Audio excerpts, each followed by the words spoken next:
মা বাবার একমাত্র মেয়ে তানজিবা সাইফুল তিশমা, ডাকনাম মালিহা।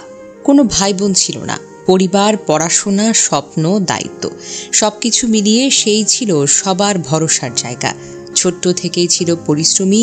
পড়াশোনার পাশাপাশি নগরের ২ নম্বর গেট এলাকায় ইংলিশ প্যাক নামক প্রতিষ্ঠানে খণ্ডকালীন চাকরি করতেন। শুধু তাই নয়, বাসায় গিয়ে টিউশনি করতেন, আবার ঘরের কাজেও সাহায্য করতেন। একদিকে একাডেমিক পড়াশোনা, অন্যদিকে সংসারের দায়িত্ব। সবকিছু সামলাতেন হাসি মুখে।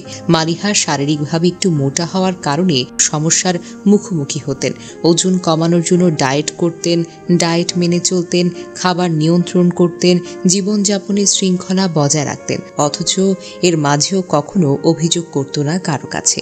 সব সময় হাসি খুশি প্রাণবন্ত ভাইব নিয়ে চলত মালিহা। নিজের কষ্ট, দুঃখ কাউকে বুঝতে দিত না। অথচ ভেতরে ভেতরে কত বড় সংগ্রাম যে লুকিয়ে রেখেছিল।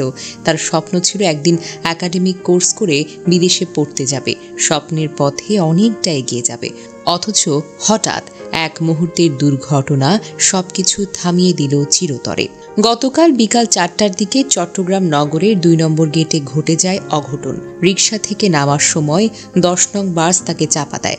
ঘটনাস্থলেই শেষ নিঃশ্বাস ত্যাগ করে তানজিবা। তার গ্রামের বাড়ি চট্টগ্রামের বোয়ালখালী উপজেলার কদুরখিল গ্রামে। বর্তমানে তিনি পরিবারের সঙ্গে নগরের মুরাদপুর এলাকায় বসবাস করেন। মালিহা ধর্মীয়ভাবে ছিলেন অত্যন্ত নিষ্ঠাবান। সারাদিনের ব্যস্ততা, শারীরিক মানসিক চাপের মধ্যেও তিনি ৫ ওয়াক্ত নামাজ পড়তেন, কখনো বাদ দিতেন না। আহা, মানুষের জীবনটা কত অনিশ্চিত। এত নিষ্ঠুরতম মর্মান্তিক মৃত্যু সে কি ডিজার্ভ করে? হে সৃষ্টিকর্তা, মেয়েটা তো সারাদিনের এত জার্নি, এত শারীরিক মানসিক চাপের পরও ৫ ওয়াক্ত নামাজ বাদ দিতেন না। কেন এমন হলো? মালিহা মহসিন কলেজের ডিগ্রি ২য় বর্ষ সেশনের বিএ শিক্ষার্থী। দুর্ঘটনার খবর পেয়ে মালিহার বাবা সাইফুল ইসলাম সহ পরিবারের সদস্যরা চট্টগ্রাম মেডিকেল কলেজ হাসপাতালে ছুটে আসেন। তাদের আহাজারি হাসপাতালের জরুরি বিভাগের পরিবেশকে ভারী করে তোলে। মালিহার এক বান্ধবী ফেসবুকে লেখেন, বান্ধবীর নিথর দেহটা পড়ে আছে রাস্তায়। আমরা কিছুই করতে পারলাম না, জন্মিলে মরিতে হবে, কিন্তু এভাবে হঠাৎ আমাদের সবাইকে কাঁদিয়ে চলে গেল পরপারে।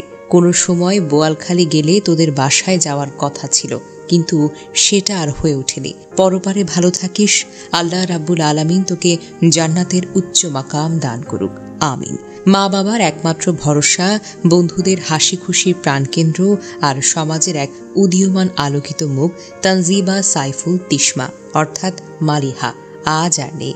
সবাই মিলে আমরা দোয়া করি আল্লাহ রাব্বুল আলামিন তার সকল ভুল ত্রুটি মাফ করে জান্নাতের উচ্চ মাকাম দান করুক, আমিন।